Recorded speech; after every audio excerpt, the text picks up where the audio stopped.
పిత పుత్ర పవిత్ర ఆత్మనామమున ఆమేన్.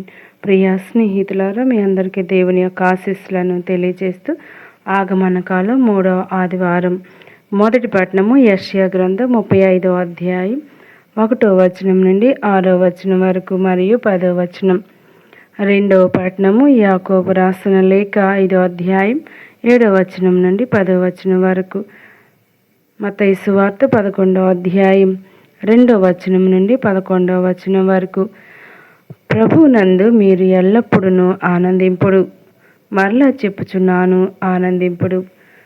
పునీత పౌలు ఫిలిప్పీలకు రాసిన లేఖ 4వ అధ్యాయం 4వ వచనం.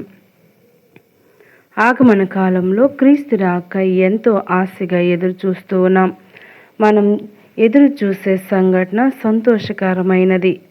అందుకే నేటి ధ్యానాంశం పవిత్రాత్మ ఫలమైన ఆనందం. ఈ ఆదివారం చాలా ప్రత్యేకమైనది. దీనినే గౌడెతే సండే అని అంటారు.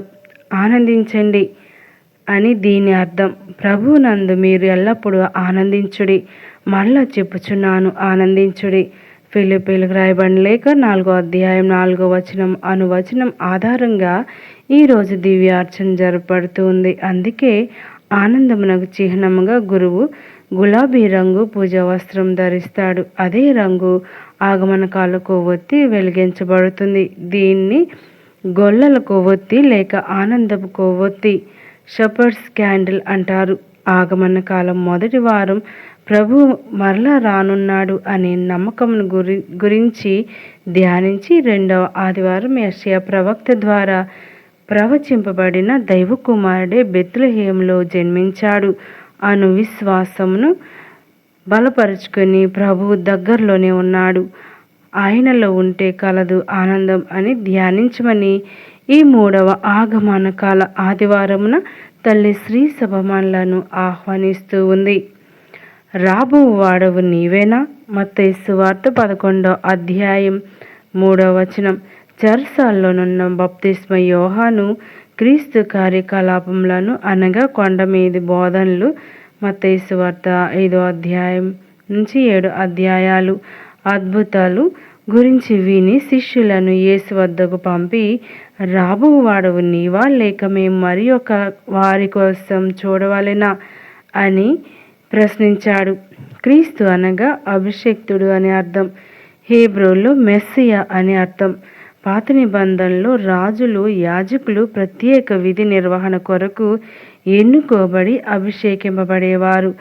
యూదులు రక్షణ కొనవచ్చు. మెస్సియా అభిషిక్తుడు మెస్సియా కోసం ఎదురు చూశారు. అయితే దావీదు వలె గొప్ప రాజుగా వస్తాడని భావించారు. ఈ నేపథ్యంలోనే యేసును పై ప్రశ్న అడగటం జరిగింది. అయితే ఇలాంటి ప్రశ్న బప్తిస్మ యోహాను అడగటం ఒకంత ఆశ్చర్యమే. ఎందుకన్నా ప్రభు మార్గంను సిద్ధం చేయుడు, ఆయన త్రోవలను తీర్చిదిద్దుడు అని ఎలుగెత్తి పలికాడు. యేసును వారించుచు, నేనే నీ చేత బప్తిస్మం పొందవలసిన వాడును, అట్టి నా యొద్దకు నీవు వచ్చుటయా అని అన్నాడు.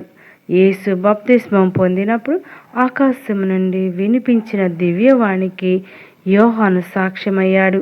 యేసు తన వద్దకు వచ్చుట చూసి, ఇదిగో లోక పాపములను పరిహరించు దేవుని గొర్రెపిల్ల అని పలికాడు. అలాంటి యోహాను రాబో వాడవు నీవా అని యేసును ఎందుకు ప్రశ్నించాడు? కారణం, మెస్సియా గురించి యూదుల అంచనాలు నెరవేరకపోవడం, హింసలు, శ్రమలు రూపుమాపడం, పేదరికాన్ని నిర్మూలించడం, రోమన్లను జయించి నూతన రాజ్యాన్ని ఏర్పాటు చేయడం. అలానే యేసు యెరూషలేములో కాక గలిలయ ప్రాంతంలో తన ప్రేషిత కార్యమును కొనసాగించటం. ఈ నేపథ్యంలో యేసు నిజంగా మెస్సియేనా అని యోహాను అడగటం జరిగింది. సమాధానంగా యేసు పోయి, మీరు వినుచున్నదాన్ని చూచున్నదాన్ని యోహానుకు తెలుపుడు. గుడ్డివారు దృష్టిని పొందుచున్నారు, కుంటివారు నడుచున్నారు, కుష్ఠరోగులు శుద్ధులగుచున్నారు, చెవిటివారు వినుచున్నారు, మృతులు పునరుత్థానమగుచున్నారు, పేదలకు సువార్త ప్రకటించబడుచున్నది, నన్ను ఆటంకముగా భావింపని వాడు ధన్యుడు అని ప్రత్యుత్తరమిచ్చాడు. మొదటి పట్టణంలో యెషయా ప్రవచనాలు యేసు ప్రేషిత పరిచర్యలో నెరవేరాయి. యేసు మెస్సియగా తీర్పు తర్వాత వచ్చు దేవుని కృప దయను ముందుగానే స్వస్థత ప్రేషిత కార్యం ద్వారా తెలియజేస్తూ ఉన్నాడు.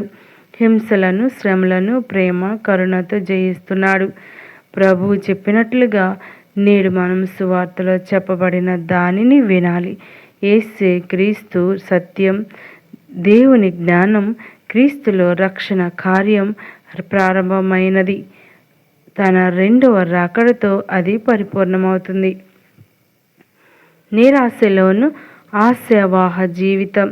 ఇహలోక జీవితం క్షణభంగురమే అయినా అందులో ఎన్నో ఇక్కట్లు, ఇబ్బందులు, ఒడిదుడుకులు, కష్ట సుఖములు, రోగబాధలు తిష్ట వేసుకుని ఉంటాయి.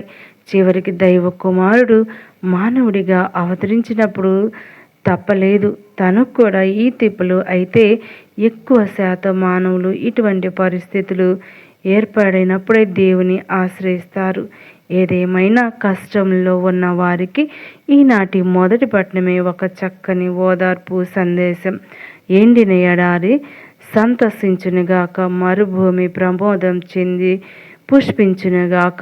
ఎడారి నిరాశకు చిహ్నం. ఎడారి ఎండ తీవ్రత, దాహం, నీటి కొరకు, నీడ కొరకు, తిండి కొరత మొదలగు లోటుపాట్లతో ఉంటుంది.